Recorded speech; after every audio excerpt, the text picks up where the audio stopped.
ketiga ada tourniquet. Nah, gunanya untuk menghentikan sejenak aliran peredaran pembuluh darah. Berikutnya ada tuban, kemudian ada alcohol swab, kemudian ada gunting, kemudian ada IV catheter. Nah, IV catheter ini terdiri dari 4 warna. Yang pertama yaitu yang paling besar itu adalah warna hijau. Nah, dan kemudian yang warna biru. Nah, dua IV catheter ini kurang lebih sama untuk anak-anak dan dewasa dan digunakan untuk pembuluh darah yang besar. Kemudian yang berikutnya adalah yang warna pink itu bisa untuk anak bayi, bisa juga untuk anak-anak dan juga bisa untuk dewasa.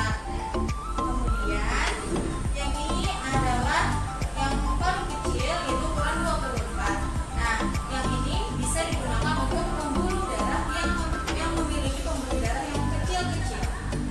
Oke, berikutnya ada perak untuk mengalasi bagian tangannya. Kemudian yang terakhir adalah kantong. Oke, dua alat terakhir yaitu lampiran digunakan untuk menjaga privasi pasien jika di dalam ruangan yang terbuka atau bergabung dengan pasien yang lain. Kemudian yang terakhir ada standar infus untuk menggantung infus.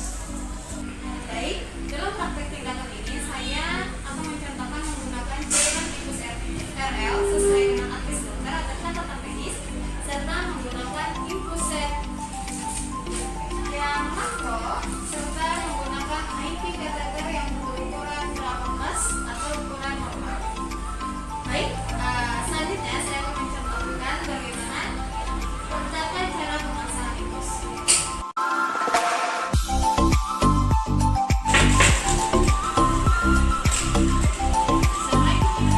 Selamat pagi.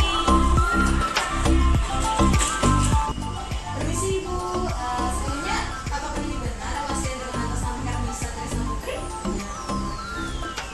Perkenalkan terlebih dahulu, nama saya itu Bidan Siti Aprianti. Ibu bisa panggil saya dengan nama Siti.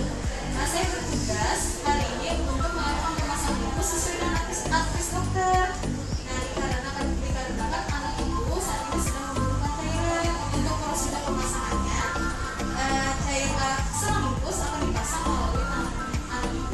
Apakah ibu mengerti dan paham? Sebelumnya apakah ibu ada ingin bertanya sesuatu? Terima kasih ibu. Sebelumnya saya mohon izin untuk mempersiapkan alat.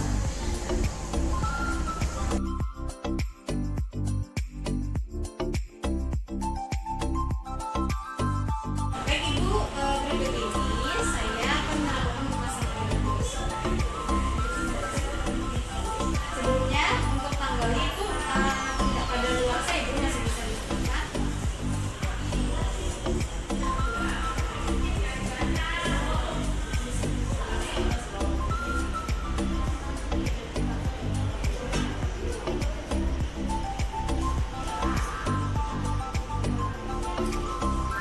Kita disinfeksi terlebih dahulu.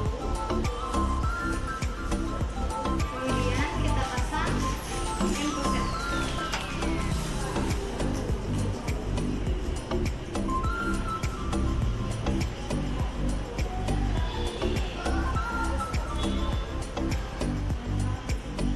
Kemudian kita keluarkan cairan udara yang terdapat pada selang infus.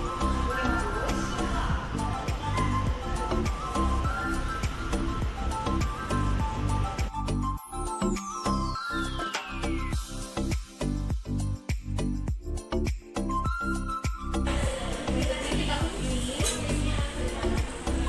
Kemudian setelah kita pastikan bahwa tidak ada blok udara di dalam sini, selang sudah siap untuk kita pasangkan ke bagian tangan. Berikutnya saya mohon izin untuk mencuci tangan terlebih dahulu. Jangan lupa untuk melakukan pencucian tangan sebelum menyentuh dan melakukan tindakan. Oke, berikutnya memasang sarung tangan.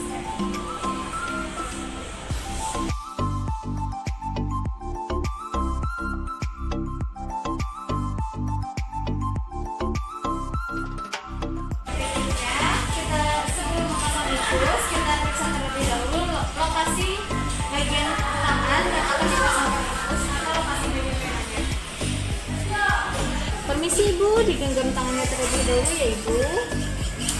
Nah, di sini terlihat untuk bagian pena yang lurus di bagian ini ya. Nah, maka bagian inilah yang akan kita pasang IP kateter atau infus nanti. Kemudian sebelumnya kita berikan perlak terlebih dahulu, kita pasang alas.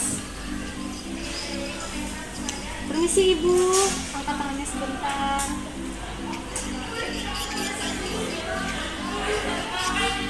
Berikutnya saya akan melakukan pemasangan tourniquet untuk menghentikan pembuluh darah sejenak. Nah, untuk pemasangannya karena lokasi kita di pada bagian sini, maka sekitar 15 cm untuk letak pemasangan tourniquetnya. Kita kencangkan.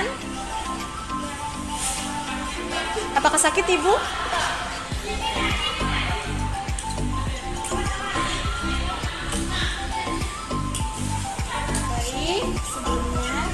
Sebelum kita lakukan pemasangan, kita disantai terlebih dahulu.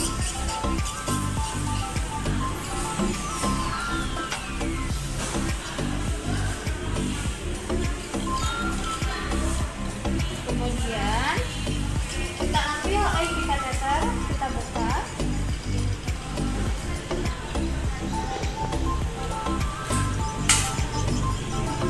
Pastikan dip yang berlubang itu tepat mengarah ke atas. Permisi Ibu, mohon maaf ya Ibu. Dari yang 30 derajat, setelah masuk kemudian landas ke 15 derajat, kita dorong. Baik, setelah jarumnya sudah masuk ke setengah, kita tarik bagian belakang, kita lihat apakah cairan darahnya keluar atau tidak. Jika cairan darahnya keluar, hal itu menandakan bahwa benar jarum tersebut masuk ke pembuluh darah pena. Jika tidak, maka jarum tersebut tidak masuk ke dalam pembuluh darah pena. Maka hal yang kita lakukan bisa kita tarik lagi, kemudian kita tusuk kembali. Selanjutnya, kita lepas tourniquet. Kemudian kita dorong sampai penuh. Kita tarik ke belakang. Kita lepas jarumnya. Kemudian kita pasang penghubung antara infus set dengan jarum.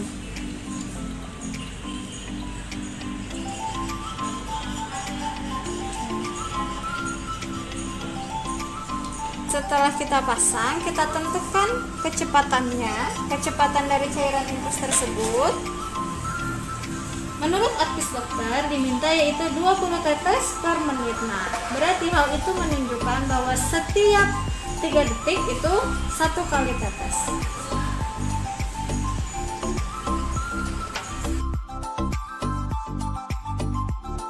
Baik, di cairan sudah diatur. Kemudian selanjutnya kita cek apakah ada pembengkakan atau edema atau penggumpalan darah di bagian tangan Ibu. Jika tidak ada, maka kita bisa lanjutkan dengan memasang kasa steril.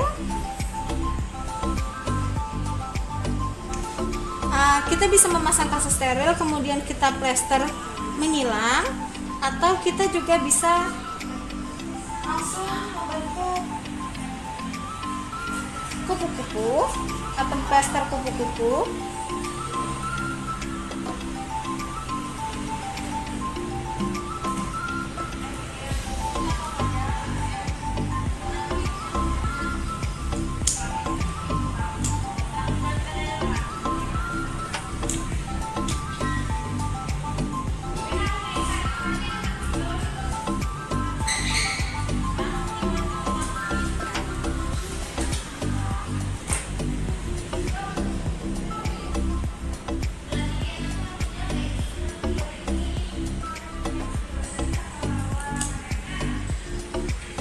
Kemudian kita fiksasi.